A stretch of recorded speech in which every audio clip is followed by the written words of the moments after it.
So welcome students to the video where I will discuss the board exam cancellation with you. So this video is going to be very important for you and I will request all of you to share this video as much as possible. So I will move ahead in a very logical manner. First of all, I will discuss the analysis of last year cutoff, which is not a very important topic for this discussion, but based on this, I will discuss point number 2 and point number 3.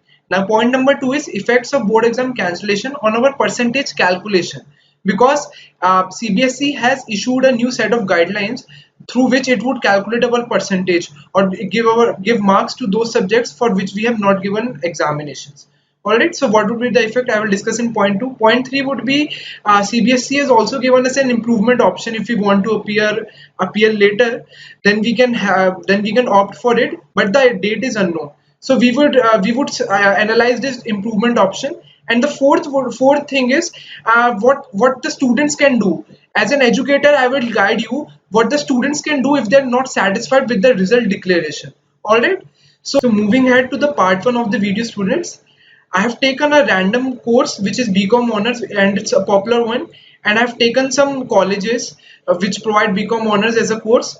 So by using this slide, I would tell you how the change in method of calculation in marks by CBSE would affect your chances in admission in these colleges. Alright. If I talk about from SRCC till Ramjas College, these are dream colleges of North Campus in which any commerce student would like to take admission. And these were the last year actual 2019 cutoff. This is the first cutoff. And these are some off-campus colleges like Deen Dayal Upadhyay, Shri Guru Gobind Singh College of Commerce and College of Vocational Studies. So these are some off-campus colleges. So obviously a student would like to have get admission in North Campus College. So let us see the difference in percentage. If he scores 98%, he would get admission in Ramjas College. If he gets 97%, he would get admission in Deen Dayal Upadhyay College. It means there is a difference of 1%. Now 1% is equivalent to 4 marks. Because our marks are being calculated out of 400. We have to calculate marks out of the best 4 subjects. So 1% is equal to 4 marks. Now these 4 marks, if I talk about Delhi University specifically, there is a cutthroat competition after 97% to 98%. Many students are there in this 1% bracket range. Alright, so there is a very tough competition in this particular range, and the concept of the average introduced by CBSE due to this current COVID-19 situation would significantly affect your chances in getting admission in these colleges. Okay, I will show you in the next slide how this 1% makes 1% or even 0.25%, which is equivalent to 1 mark, will be a game changer in your admission. So let's move on to the next slide. So I will discuss the effect on percentage when CBSE will calculate our marks with a different method. So before that, you should know what pending exams are still there, like home science, Hindi, informatics practice, computer science, business studies, biotechnology, geography and sociology. And so based on this, I have taken a random example, like if a commerce student has to appear in these 5 subjects and his business studies exam is pending as of now. So his marks would be calculated on an average basis. And if marks in economics are least, suppose they are less than 95, alright, and in English his marks are 95, maths 99 and accounts 99. So his marks would be calculated on average of these 3, which would come out to be approximately 98. Alright, so his when we calculate the best 4 percentage, when we will calculate the best 4 percentage, it would come out to be 97.75% as shown here. Alright, and we just saw in the last slide that for getting admission in any North Campus college, he needs at least 98%. Alright, so what is the difference between 97.75% and 98%?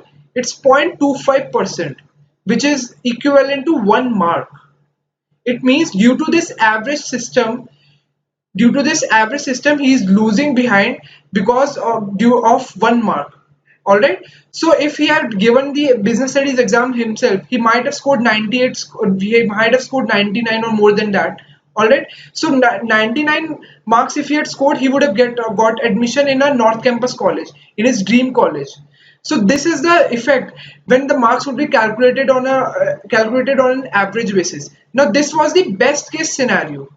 Okay, I repeat, this is the best case scenario which I have taken, where only a difference of 1 mark is there. And in many other cases, the average, if the student gives the exam himself, then he will automatically score more than at least 4 to 5 marks more than the average.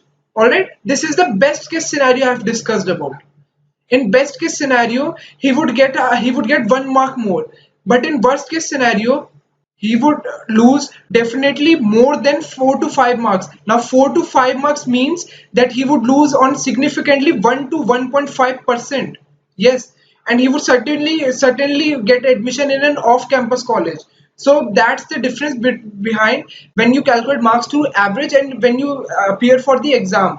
So the point I'm trying to make is when your marks would be calculated on an average basis, you would definitely lose 1 to 1.5%.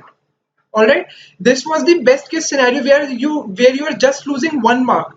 But if you lose 4 to 5 marks, then it would lose to a reduction of 1 to 1.5% in your actual percentage, and that would lead you to get an admission in a lesser college. All right, so this is the major effect on the percentage calculation. Now let's move on to the next part. Now improvement option analysis is given by CBSE, where students can write the exam and they could improve their scores.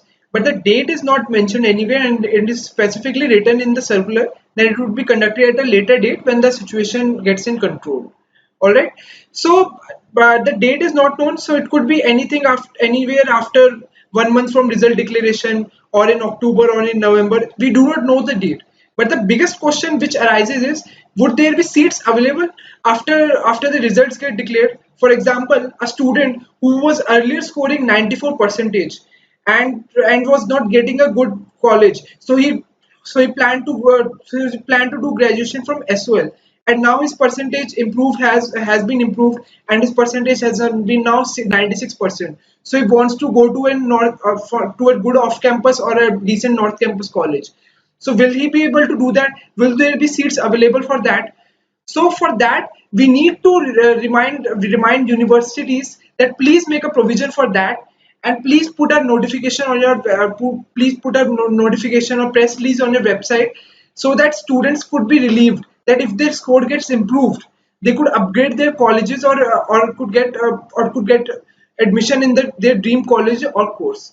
So for that, so now in this recommendation part, I wouldn't recommend you to pressurize any university to specifically put a notification on their website to please entertain the students whose scores gets improved. I would like you to request those universities. We do not have to do not have to put pressure on anyone. It's just a recommendation. We could mail this language or any other kind of language. The language could be, due to current COVID-19 situation, CBSE is planning to declare results of class 12th of batch 2019 to 20 without conducting some important exams. Students have an option where they could appear in pending exams, but the date is unknown. Therefore, we would request you to make a provision of seats for such candidates whose score increases after further evaluation. It would be best if an official notification including the number of seats reserved could be issued. The relevance of this last point is that the students could be entertained after declaration of their improved result. So this would be good for the students. So if they put out an official notification or official press release on their website, so it would be something which would be a concrete proof with students, and the university has to honor that also. So this would be the recommendation. If you want the exact copy of this, you can find it on my Telegram channel. I will upload the text format of this, or you could write it yourself. And I would suggest you could do some little bit tweaking of this text, and mail to certain authorities. I've also compiled some phone numbers and some email addresses of Delhi University on the next slide, so you can contact them through this. So this is the screenshot that I have taken from the DU website, and you could forward your queries or you could forward your recommendations on these email addresses, or you could contact these phone numbers to make your case. All right. So thank you for watching the video, and please hit the bell icon and subscribe to the channel.